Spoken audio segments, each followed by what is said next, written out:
एक किसान था जिसके दो बेटे थे। वह बहुत ही आलसी और निकम्मे थे। वह अपने पिता को कामकाज में हाथ बटाने के बजाय आलस किया करते थे, इधर उधर घूमते फिरते थे। किसान को अपने बेटों की बहुत फिक्र थी। वो सोचते थे कि मेरे मरने के बाद इनका क्या होगा, यह अपना पेट कैसे भरेंगे, अपने परिवार को कैसे संभाल पाएंगे। एक दिन किसान की हालत बहुत ही गंभीर थी। कहने का मतलब किसान मरने की हालत में था।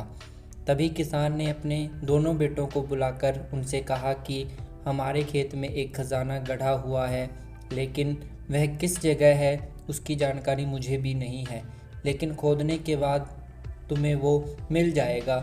इतना कहकर किसान भगवान को प्यारा हो गया। खजाने की खबर सुनकर दोनों बेटों के मन में लालच आ गया और वो दोनों खेत की ओर चले गए और खेत को खोदने लगे। खजाने के लालच में कुछ ही दिनों में पूरे खेत को खोदने में के बाद वह घर जाकर बैठ गए और वह अपने पिता को कोसने लगे। इसी तरह कुछ महीने बीत गए और वर्षा ऋतु का आगमन हुआ। किसान के बेटों के पास पेट भरने के लिए सिर्फ एक ही चारा था। बेटों ने खेत में बीज बोने शुरू कर दिए। वर्षा का पानी पाकर वह बीज अंकुरित हुए और देखते ही देखते खेत लहराने लगे। ऐसा लग रहा था कि खुशहाली आ गई। यह देखकर किसान के बेटे बहुत खुश हुए।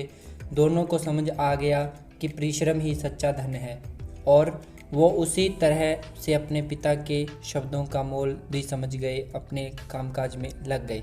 धन्यवाद।